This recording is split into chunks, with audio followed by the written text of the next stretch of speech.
2년 전 윤석열 대통령의 미국 순방 당시 불거진 이른바 바이든 날리면 논란과 관련해서 오늘 법원이 MBC에 정정 보도를 하라, MBC가 1심에서 패소를 했습니다.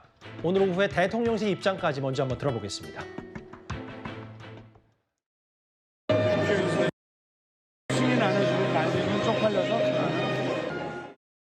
외교부가 밝혔습니다만 공영이라고 주장하는 방송이 과학적이고 객관적인 확인 절차도 없이 자막을 조작하면서 국익에 중대한 영향을 미치는 허위 보도를 낸 것은 대단히 무책임한 일입니다. 또 당시에 야당이 잘못된 보도를 기정사실화하면서 논란에 가세함으로써 동맹국인 한국과 미국 간의 신뢰가 손상될 위험에 처했던 것도 유감스러운 일입니다.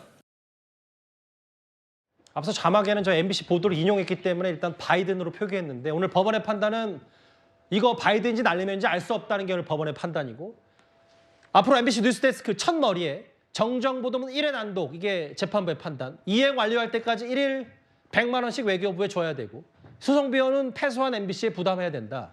이게 오늘 재판부의 판단인데, 이현정 의원님. 네. 일단 이도훈 홍보수석의 얘기는 MBC가 무책임했다라는 데 방점을 좀 두고 있습니다. 그렇죠. 2022년 9월 달입니다. 윤석열 대통령이 미국 방문해서 뉴욕에서 당시에 이제 이 바이든 대통령하고 이제 정상회담이 안 이루어졌는데, 예. 당시에 이제 1억 달러에 달하는 이제 그 후원금, 이 기부를 하겠다라고 이제 그 행사에는 초청이 됐었죠. 그 행사에서 대통령이 이제 1억 달러를 기부하겠다고 이야기를 하고 난 다음에 내려오면서 박진 전 외교부 장관하고 그런 이야기를 나눈 겁니다. 아, 이거 1억 달러 기부해야 되는데 만약에 국회에서 이거를 그냥 안 해주면 어떡하지? 그런 취지로 이야기를 했다는 거예요. 근데 당시에 이 현장을 취재했던 게 풀 기자단이 바로 MBC 기자였습니다. 예. 그리고 이 취재한 기자도 MBC 기자였습니다. 자, 근데 이 기자들이 취재해 와서 이거를 지금 좀 전에 보셨듯이 이걸 바이든으로 이제 본인들은 들었다는 거예요. 그리고 날리면이라고 했다는 거죠. 자, 이게 굉장히 큰 외교 문제가 됐습니다. 자, MBC는 그래서 이 자막을 아예 괄로 치고 미국 국회라는 이야기합니다. 미국은 국회라고 그러지 않습니다. 미국 의회라고 이야기를 하죠. 그러니까 그렇게 본인들이 들은 대로 이렇게 써서 보도를 했고, 다른 언론도 이 기사를 받았습니다. 자, 그리고 이걸 가지고 MBC는 또 미국에 있는 미국 측 관계자들 그 코멘트까지 따서 한국 대통령이 바이든 대통령한테 이렇게 이야기를 했다는 데 대한 코멘트도 땄어요. 근데 알고 봤더니 보통 이런 것들이 나오면 자막 시스템이 있습니다. 방송국에는요. 예. 그런 것들을 확인하는데 그것도 거치지 않았다는 거예요. 그러니까 들리기에 따라서 이거 자체가 다르게 들리고, 또 이걸 위한 전문가들도 이게 잘 들리지 않는다, 해석이 되지 않는다, 이런 견해가 많다는 거예요. 중요한 외교적인 언사를 확인 과정도 없이 이미 자막까지 달아서 그걸 또 친절하게 괄로 열고 미국이랑까지 달아서 그렇게 보도한 것 자체가 문제였다는 것인데, 이 사건 이후로 결국 윤석열 대통령은 당시에 이제 할 때 도어 스태핑도 중단하고 언론과의 관계가 굉장히 악화됐죠. 그러니까 그런 것들이 1년 만에 법원에서 판단을 내린 겁니다. 결국은 이거는 알 수가 없다. 그렇기 때문에 MBC는 이거에 대해서 정정 보도를 해야 되고, 정정 보도를 하지 않을 경우는 매일 100만 원씩의 과징금을 내야 된다. 이런 결론을 내린 겁니다. 그러니까 이제 바이든인지 날리면인지 법원이 좀 따져봤더니 전문가 감정이 불가하고 마치 윤석열 대통령이 욕설했다고 인식하도록 유도했다. 이게 재판부의 판단인데, 장 변호사님, MBC는 바로 항소하겠다고 하네요.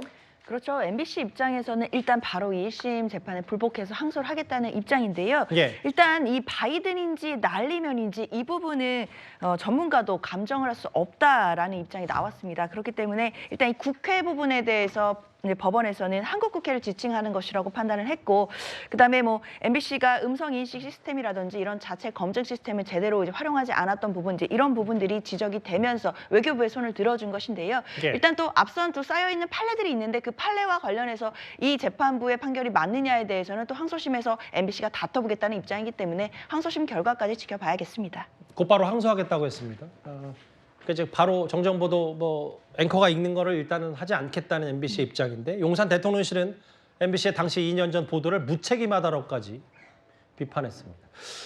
알겠습니다. 오늘 눈에 띄는 법원의 판단 만나봤다면요, 지금까지 들은 여러분들의 목소리를 만나볼 차례입니다. 첫 번째 댓글입니다.